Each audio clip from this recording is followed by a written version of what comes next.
원장님, 요즘 진짜 난리잖아요. 주사임모.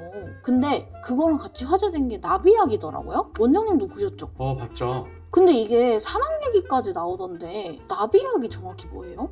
피디님 나비약 아예 모르세요? 저는 나비약이라는 걸 처음 들어봤어요. 이거 전에도 그 나비약이 좀 크게 논란되고 문제가 좀 있었는데요. 오늘은 그러면 나비약에 대해서 한번 말씀드려 볼게요.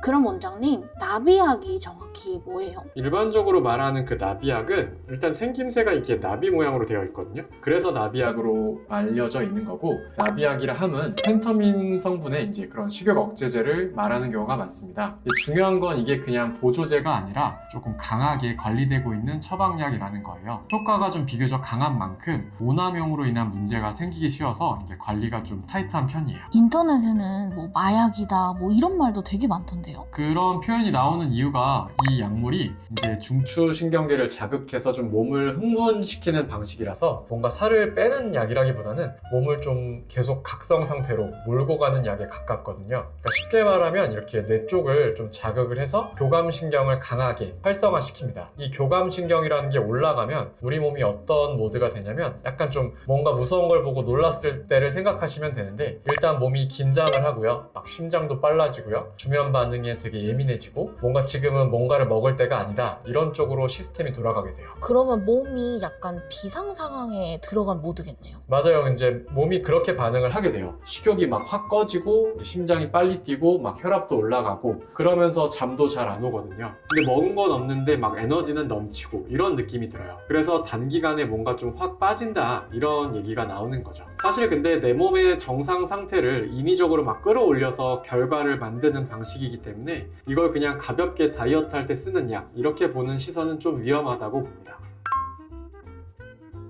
근데 이게 왜 사망 얘기까지 나오는 거예요? 일단은 여기서는 포인트가 이 나비약을 먹으면 죽는다 이렇게 겁주려는 게 아니고요. 왜 사망이라는 단어가 붙을 정도로 위험하게 소비되는 건지, 이게 문제인 것 같아요. 크게 세 가지 원인이 있다고 보는데요. 먼저 첫 번째는 욕심입니다. 처음엔 식욕이 좀 확 떨어지니까 체중이 좀 빨리 빠지기 시작하거든요. 그런데 이제 시간이 지나면서 이제 좀 내성이 생길 수가 있어요. 그러면 더 먹어야 되나? 뭐 용량을 올리면 되지 않을까? 그런 복용하는 기간을 늘리면 되지 않을까? 뭐 이런 루트로 가게 됩니다. 이런 순간부터는 이제 더 이상 다이어트가 아니라 오남용에 가깝게 되는 거죠. 두 번째는 이제 먹으면 안 되는 분들이 먹는 경우에요. 이제 말씀드렸다시피 교감신경을 자극하기 때문에 심장 부담이 커질 수 있고요. 따라서 심혈관 질환이 있다거나 뭐 예를 들면 고혈압, 부정맥 같은 게 있죠. 갑상선의 기능이 항진돼 있다거나 녹내장, 이런 경우도 좀 위험할 수 있어요. 특히 이제 요즘 문제되는 건 신경정신과 약물을 기존에 복용하시거나 그런 쪽 질환을 앓고 계신 경우에요. 이런 경우에는 나비약을 함께 복용할 경우에 이제 불안, 불면 이런 증상이 심해지고 막 감정 기복도 심해지면서 심한 경우에는 환각이나 망상까지도 갈 수 있거든요. 실제로 몇 년 전에 배우가 이 약을 복용하고 좀 부작용을 겪었던 사례도 있었어요. 살 빼려다가 생활이 아예 망가질 수도 있겠네요. 네, 그리고 막 본인도 처음엔 내가 다이어트 하느라 좀 예민한 걸까 하고 그냥 자연스럽게 넘기는데 그게 스트레스가 아니라 그 약의 영향일 수 있어요. 자, 마지막으로 세 번째가 좀 제일 위험합니다. 효과를 더 보겠다고 막 여러 가지 다른 약물을 섞는 방식, 그리고 그런 부작용을 다른 약으로 덮는 연쇄, 그리고 마지막으로는 이제 올바르진 않지만 불법적으로 유통되는 거, 이런 게 가장 좀 위험하죠. 자, 아까도 설명했다시피 이제 잠이 잘 안 오게 되면 그러면 수면제를 얹게 됩니다. 그리고 불안증이 있어요. 그러면 또 그런 항불안제 같은 약을 얹게 돼요. 이렇게 되면 그건 더 이상 다이어트가 아니라 그냥 복합적인 약물 투여가 되는 셈이죠. 그리고 이제 SNS로 도는 그런 불법적인 유통은 더 위험합니다. 거기는 진짜 성분이 뭔지, 그 용량이 뭔지 확인이 안 되는 경우가 훨씬 많으니까요.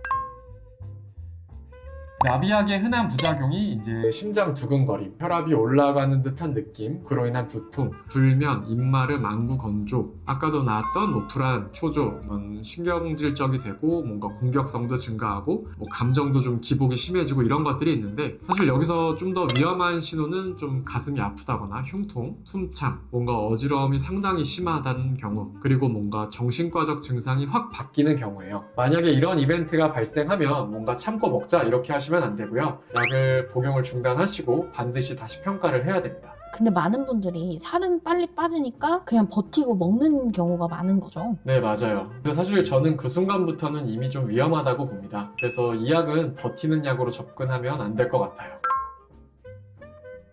이제 이게 그렇게 효과가 좋아? 라고 보여져서 궁금하신 분들이 분명 계실 거예요. 그런데 지금은 무작정 쓰면 안 됩니다. 이게 먼저예요. 왜냐면 이 약은 향정신성 의약품, 즉 마약류에 해당돼요. 그래서 이제 이걸 미용 목적, 단기간 체중 감량 목적 등으로 접근하는 순간부터는 사실상 이제 그런 오남용 같은 걸로 가기가 너무 쉬운 구조예요. 그러니까 이제 예를 들어서 정상 체형인 분이 이제 편하게 다이어트나 해볼까 하면서 손을 대셔서는 안 된다는 뜻입니다. 특히 이제 온라인에서 막 구해서 복용하는 건 정말 위험해요. 예외적으로만 얘기하면 뭐 의학적으로 치료가 필요한 비만 혹은 뭐 기타 대사질환을 가진 분들에게 단기간 허가된 용량 범위 그리고 의료진 관리 안에서만 복용하시는 게 맞겠습니다. 실제로 병원에서 처방 가능한지 질문을 되게 많이 받으신다고 해요. 알게 모르게 복용하시는 분들이 분명히 꽤 많으실 것 같은데 이 위험한 걸 장기 복용해도 되는 걸까요? 물론 너무 지속적으로 오래 복용하는 건 안 됩니다. 이 약은 이제 오래 복용하라고 설계된 약이 절대 아닌 게 그런 경우 좀 내성도 빨리 올 수 있거든요. 그러니까 처음엔 식욕이 좀 뚝 떨어지는데 몇 주 지나면 그 체감도가 떨어지는 경우가 있어요. 그럼 보통 고객님들은 어떻게 하냐면 막 용량을 더 올리거나 복용하는 기간을 늘리거나 아까 나왔던 것처럼 뭐 다른 약을 얹어서 막 버티는 쪽으로 가게 됩니다. 그런데 이제 그 순간부터는 더 이상 그런 치료가 아니라 오남용의 루트로 빠지게 되는 거죠. 그리고 이 약물을 중단하게 됐을 때 뭔가 무기력감, 우울감 같은 반동이 크게 오는 분들도 있어서 끊고 싶어도 막 못 끊게 되는 구조가 만들어지기도 해요. 그래서 무조건적인 장기 복용은 안 된다는 게 결론입니다. 그러면 원장님 작년에 한창 유행이 돌았었던 뭐 마운자로, 위고비 같은 게 있잖아요. 이 GLP-1이랑 나비약은 뭐가 다를까요? 나비약 같은 경우에는 교감신경을 항진을 시켜서 즉 각성을 통해서 이제 식욕을 떨어뜨리는 구조잖아요. 근데 GLP-1 계통은 그것보다는 이제 포만감을 유도하는 쪽으로 접근을 하죠. 그래서 이제 마운자로나 위고비 같은 친구들은 뭐 중추신경계에 막 직접적으로는 작용하지 않는다는 점에서 그 나비약에 비해서는 좀 비교적 안전하다고 볼 수 있어요. 물론 이제 해당 약물도 사용하면 안 되는 분들이 드물게 있을 수 있기 때문에 반드시 의료진 진료 후 처방 받으셔야 되겠습니다. 퓨시미아는 펜터민을 일부 포함하긴 하지만 그 토피라메이트와 조합된 형태고요. 아무래도 단독 제형인 나비약보다는 좀 비교적 안전하긴 할 거예요. 이것도 무조건적인 장기 복용은 권장되진 않아요. 자, 나비약은 이름만 귀엽고 본질은 마약류다. 그래서 그냥 먹어보는 약이 아닙니다. 처방 없이 SNS로 구해서 드시는 건 절대 하지 마세요. 그건 다이어트가 아니라 내 몸을 망치는 행동입니다. 다이어트는 좋습니다. 근데 이제 빨리 빼는 게 목표가 아니라 안 망가지고 이제 아프지 않으면서 빼는 게 목표라고 보시면 될 것 같아요. 오늘 영상이 유익하셨기를 바라며 다음에도 좋은 영상으로 찾아뵙겠습니다. 감사합니다.